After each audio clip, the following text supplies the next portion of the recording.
Sobre a graça e se a salvação é pela graça somente ou se é por graça e obras. Mais uma vez, voltamos a esse assunto, porque realmente há muita confusão sobre isso. Paulo disse, assim, meus amados, isso na sua carta aos Filipenses, assim, meus amados, como vocês sempre obedeceram, não só na minha presença, porém, muito mais agora na minha ausência, desenvolvam a sua salvação com temor e tremor.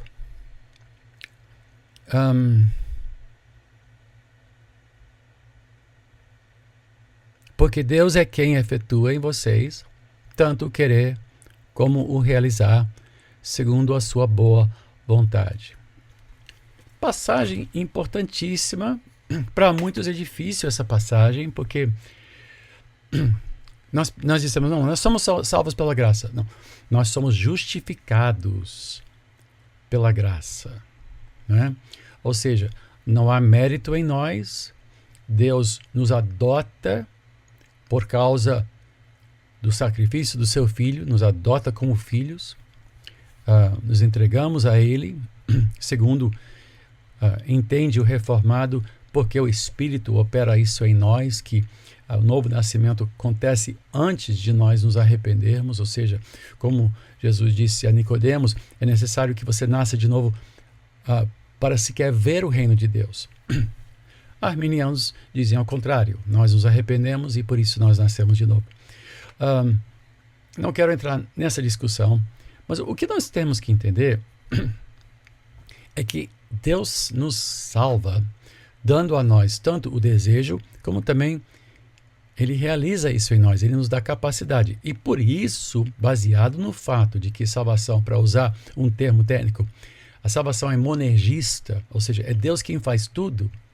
Aí Paulo diz, por isso devemos desenvolver com temor e tremor a nossa salvação. Sou justificado não por mérito. Nada me recomenda a Deus, nada. Mas ao longo da minha vida, eu tenho que confirmar a minha vocação. Agora, para quem é salvo, essa mensagem não é penosa. É uma alegria. Cada aviso, cada orientação, olha, não faça isso. Para nós é uma alegria, nós descobrimos qual é a nossa vocação em Deus e nós temos prazer em combater o pecado que há em nós para que nós não sejamos destruídos por ele.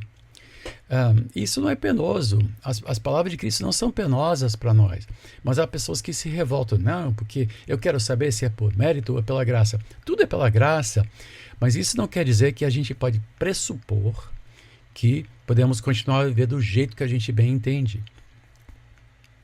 Segundo Calvino falou nas Institutas, a segunda função da lei é para ensinar o povo de Deus como deve viver.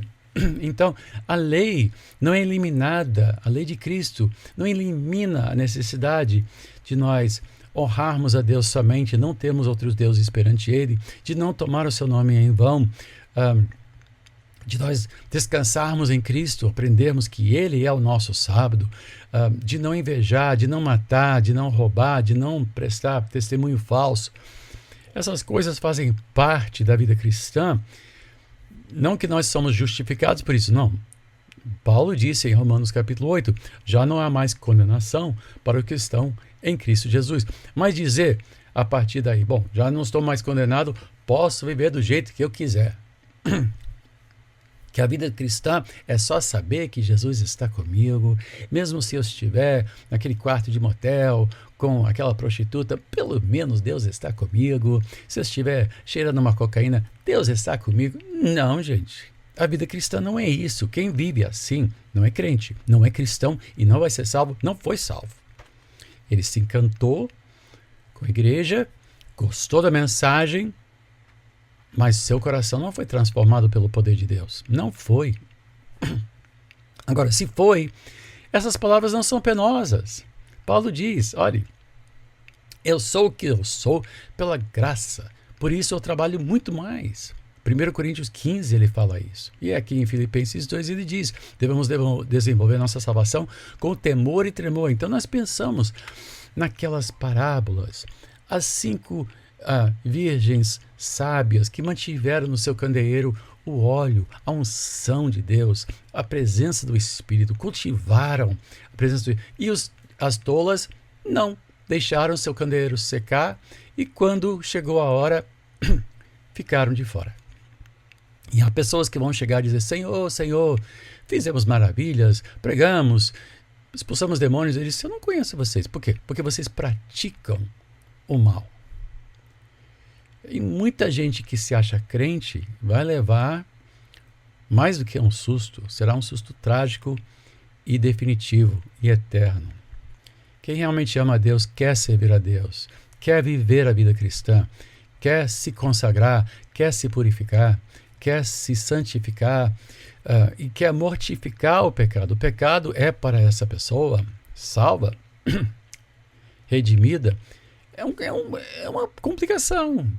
Não gosta da presença do pecado. Mas aqueles que dizem, nada a ver, vou viver do jeito que eu quero, porque afinal de contas eu estou na graça, não estou na lei. Jesus disse, eu não vim abolir a lei, eu vim cumprir a lei. E os que estão em Cristo veem a palavra de Deus com muita seriedade, tomam isso para a sua vida, tentam viver uma vida piedosa, vivida na presença de Deus. E quem não faz isso, pode se dizer crente, mas não é. Parece, mas não é. E Paulo é muito claro.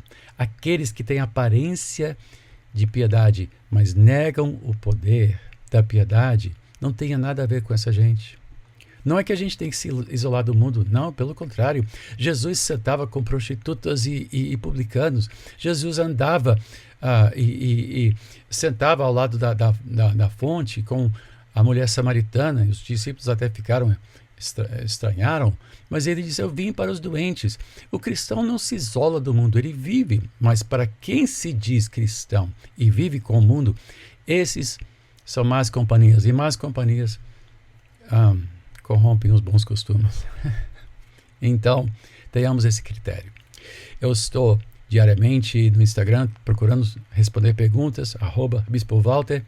Estou melhorando, já faz um mês, minha última infusão, agora acabou a série, a barba está até voltando um pouquinho, né? Tá, cabelo não, mas vamos ver. Por enquanto, eu pareço assim, morador de rua, né? Porque eu estou assim todo, mas estou voltando. Pelo menos o ânimo está voltando, a voz ainda está demorando um pouquinho, mas eu agradeço a todos pelas orações. Obrigado de coração. Volto. Até então, que Deus te abençoe, Deus te guarde nesses tempos tão difíceis. Eu fico por aqui. Um grande abraço.